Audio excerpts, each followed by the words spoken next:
Hi, Nakia. Hi, Nakia. How are you? I'm great, Nakia.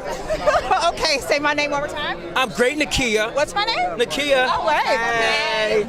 What's going on, Pooch? We have Unsolved, this story about Tupac and Biggie, where we get to go inside some of the story that people don't know about from the police corruption, who killed Biggie, who killed Tupac, and put to rest a lot of the myths that people kind of like, whatever happened to those guys?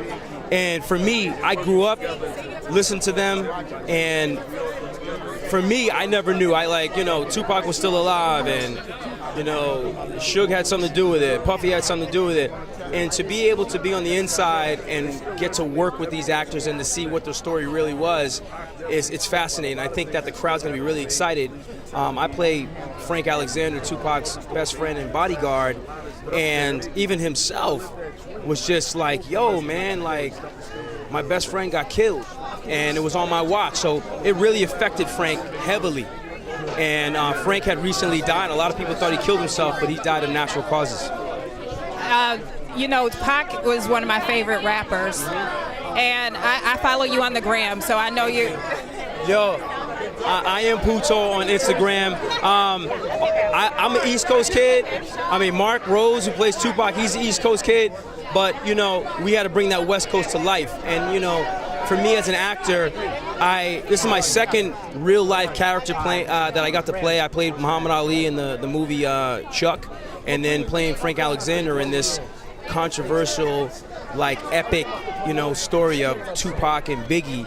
That you have to do your history, you have to do your research to make sure that you bring life to these characters and you do them justice. So, I think people are going to be excited, and it's going to be different from everything else that's been out there. Because a lot of people are like, oh, it's the same old story, it's already been done. It's not like this.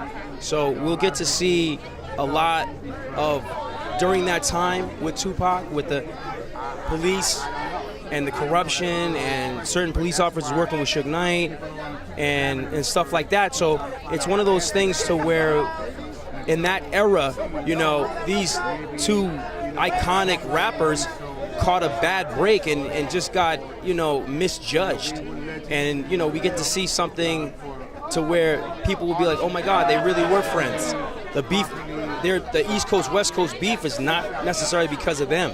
That's what the media wanted us to think and feel. But, they were two friends, two young rappers on the come up to where, as I do this, as I did Unsolved, it always in the interviews, what's the most fascinating thing about it? It's just getting to know who they were as people. I would love to see who they are today as people with everything that's going on from social media, how hip-hop evolves and everything like that. So I think that when people see this, it's going to be really entertaining and excited. Well, I'm excited to see what you bring, because every character is something different, and I like it. Nikki,